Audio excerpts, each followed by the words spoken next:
বলে সোজা আঙুলে ঘি না আনতে পারলে বাঁকা আঙুলে ঘি আনবো, তবে ঘি আমাদের পেতেই হবে। বা আপনি বাঁকা আঙুলে ইয়ে আনবেন, মানে ঘি আপনাকে পেতেই হবে। আপনার কাছে ডেমোক্রেসি, ইডিওলজি, আদর্শ কোনো ইয়ে নেই, তাও আবার আপনারা ইসলাম নিয়ে রাজনীতি করেন, কি ধরনের কথা।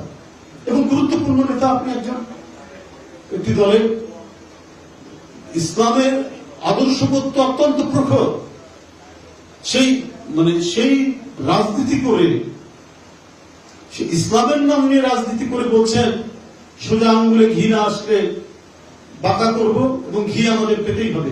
অর্থাৎ আপনার কাছে অবাধ সুষ্ঠু নির্বাচন গুরুত্বপূর্ণ নয়, আপনার কাছে কি বলে যে জনগণের কাছে জবাবদিহিতা গুরুত্বপূর্ণ নয়, আইনের শাসন গুরুত্বপূর্ণ নয়, আপনার হচ্ছে অমল ধবল ক্ষমতা।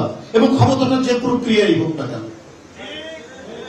এই ক্ষমতাটা যে প্রক্রিয়াই হোক আপনাকে পেতে হবে। তাহলে হাসিনার সাথে পার্থক্য কি? হাসিনার সাথে আপনাদের পার্থক্য নেই, কখনোই ছিল না।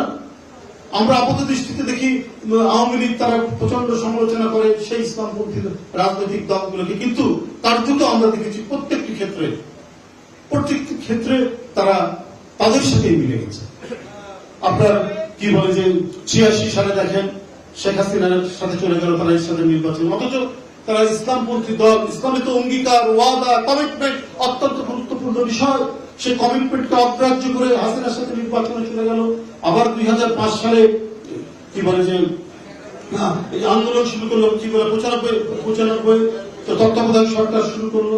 তারপরে 2008 সালের যে নির্বাচন, বেগম খালেদা জিয়া যেতে চাননি নির্বাচনে, মঈনুদ্দিন ফখরুদ্দিনের, তারা বাধ্য করেছিল, বলেছে যদি বেগম জিয়া যদি না যায় তাহলে আমরা যাব। প্রত্যেকটি ক্ষেত্রে এখন দেখুন এই যে রাষ্ট্রপতি নির্বাচন হলো, তারা গোপনে সেই দর্শকদের সাথে এক ধরনের আলোচনা করছে, কারণ ফিলোসফিক্যালি দর্শনগত দিক থেকে জামাতের সাথে ওদের তো কোনো পার্থক্য নেই। আওয়ামী লীগের যেমন ডেমোক্রেসির প্রতি কোনো কমিটমেন্ট নেই, আওয়ামী লীগ স্বাধীনতা বলতে তাদের নিজেদের স্বাধীনতা মনে করে, ঠিক এদেরও তা।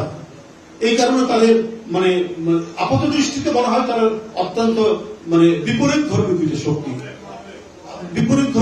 শক্তি, কেউ কাউকে পছন্দ করে না। কিন্তু যেহেতু পৃথিবীটা গোল, ওরা হাঁটতে একসময় সে হ্যান্ডশেক করে। এইটা হলো তত্ত্ব আওয়ামী লীগের জামাতের মধ্যে, এবং তার প্রতিটি ক্ষেত্রে দেখা গেছে সুবিধা নিয়েছে বিএনপির কাছ থেকে। জিয়াউর রহমান ছিলেন বলে তারা রাজনীতি করার সুযোগ পেয়েছে, বেগম খালেদা জিয়ার মন্ত্রিসভায় তারা থেকেছে, কিন্তু ফাইনালি তারা যে যখন সংকট হয় তারা তাদের সাথে গিয়ে কাজ করে। ডাকসুতে আমরা দেখলাম যে অত্যন্ত গোপনে মনে হয়েছে ছাত্রলীগের সাথে ছাত্র শিবিরের একটা কি বলে যে আঘাত হয়ে গেছে। তাহলে এইরকম ফোর্স, এইরকম শক্তি যদি জন্ম লাভ করে থাকে সমাজের ভিতরে, তাহলে দেশের সার্বভৌমত্বের জন্য এটা একটা বিরাট চ্যালেঞ্জ হয়ে